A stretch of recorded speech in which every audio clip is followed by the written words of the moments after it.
جلا دیجیے۔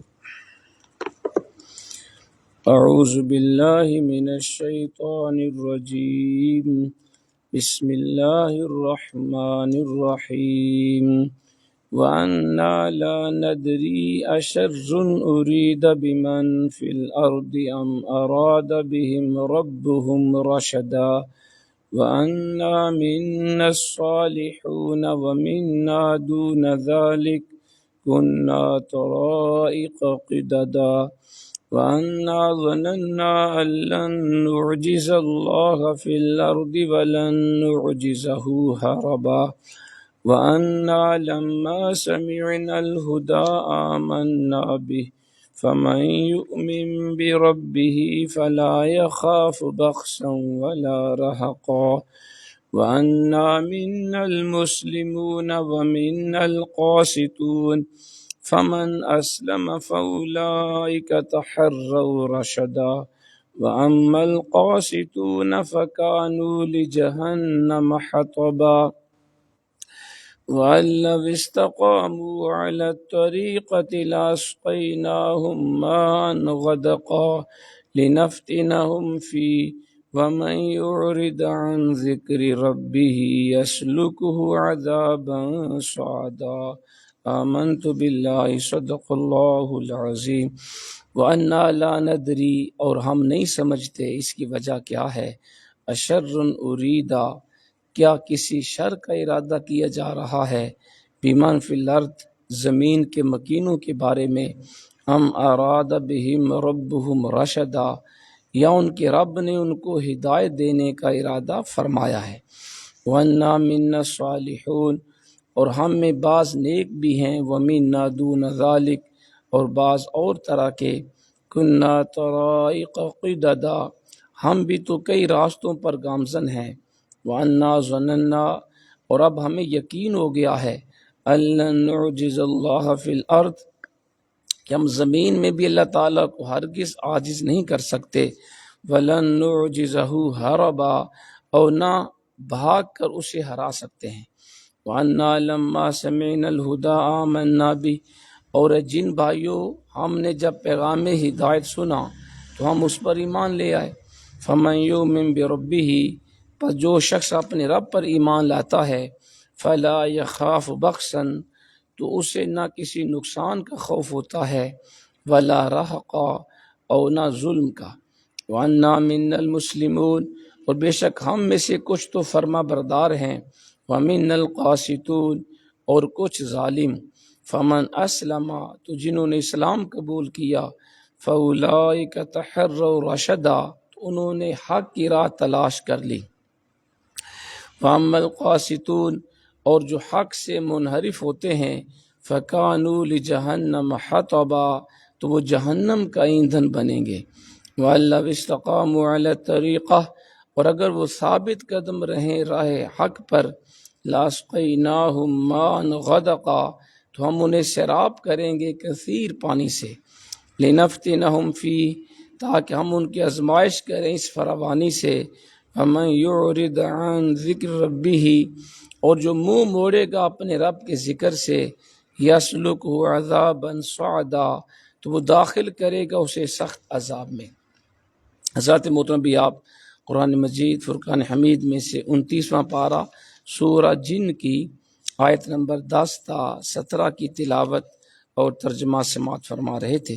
کل کے درس میں ہم نے پڑھا، اللہ کریم نے فرمایا، اور یہ کہ انسانوں میں سے چند مرد پناہ لینے لگے جنات میں سے چند مردوں کی، بس انہوں نے بڑھا دیا جنوں کے غرور کو، اور ان انسانوں نے بھی یہی گمان کیا جیسے تم گمان کرتے ہو کہ اللہ کسی کو رسول بنا کر مبعوث نہیں کرے گا۔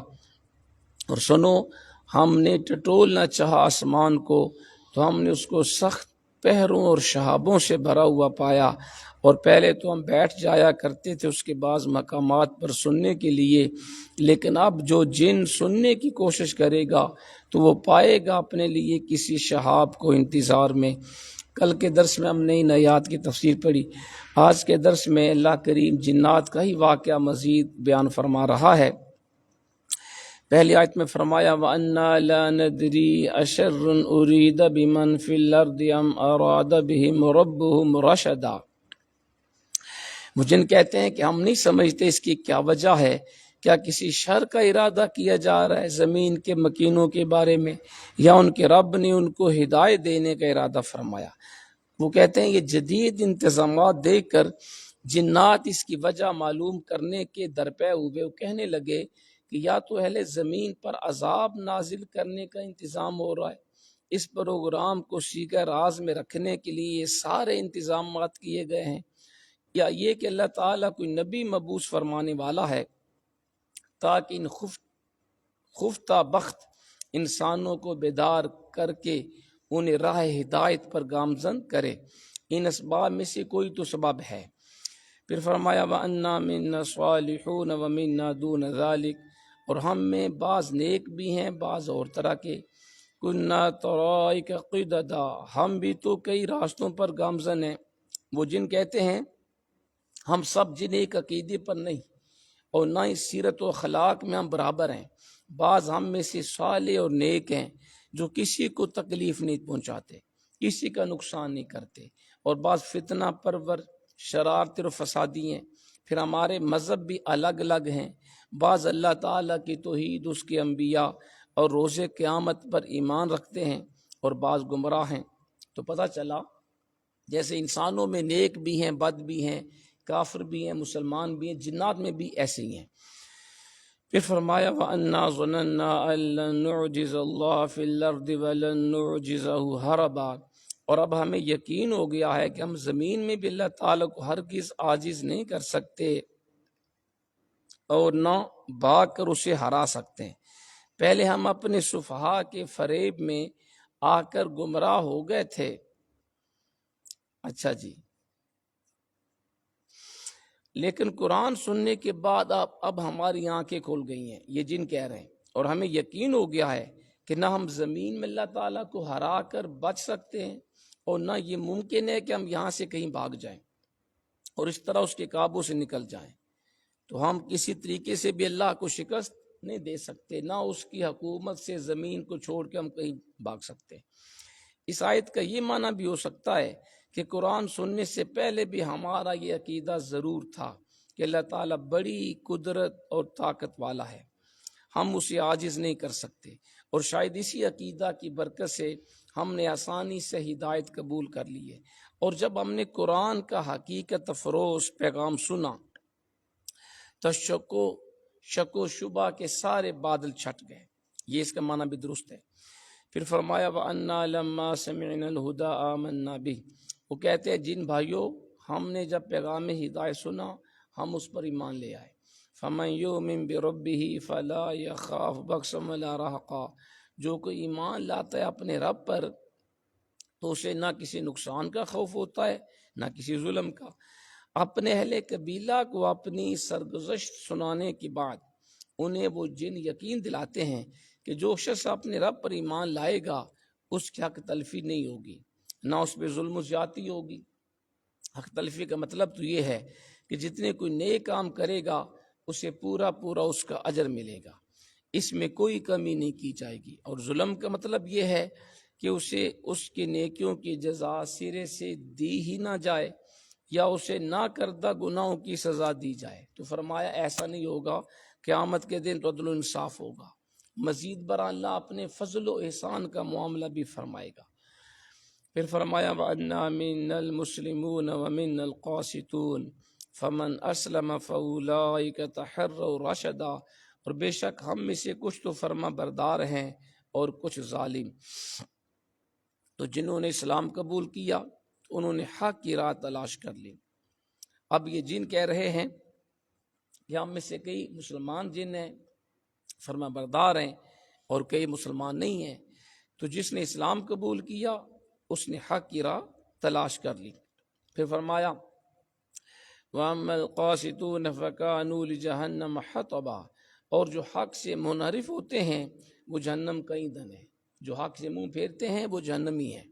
وَأَن اسْتَقَامُوا عَلَى الطَّرِيقَةِ لَأَسْقَيْنَاهُم مَّاءً غَدَقًا، اور اگر وہ ثابت قدم رہیں راہ حق پر تو ہم انہیں سیراب کریں گے کثیر پانی سے۔ اگر جن و انس اسلام کے صراط مستقیم پر استقامت اور پابندی سے گامزن رہیں تو انہیں دنیا میں بھی خوشحال کر دیا جائے گا، انہیں رزق فراخ دیا جائے گا۔ مان غدہ کا معنی ہے کثیر مقدار میں پانی بارش کے ذریعہ برسا دیا جائے گا، خشک سالی دور ہو جائے گی اور ہر طرف سبزہ ہی سبزہ نظر آئے گا۔ یہ مضمون اگر آپ کو یاد ہو سورت نوح کے اندر بھی ہم نے پڑھا تھا کہ یہ مال و رزق کی فراوانی بھی ان کی آزمائش ہوگی کہ آیا وہ اس نعمت کا شکر ادا کرتے یا نہیں۔ تو پتہ چلا مال کا زیادہ ہونا بھی امتحان ہوتا ہے کہ بندہ زیادہ مال ہونے کے بعد بھی اللہ کو یاد کرتا ہے کہ نہیں کرتا۔ مال کا کم ہونا بھی آزمائش ہوتا ہے کہ بندہ غربت میں بھی اللہ سے مانگتا ہے کہ نہیں مانگتا، اس کی بارگاہ میں جھکتا ہے کہ نہیں جھکتا۔ تو یہ دونوں صورتیں آزمائش کی ہیں۔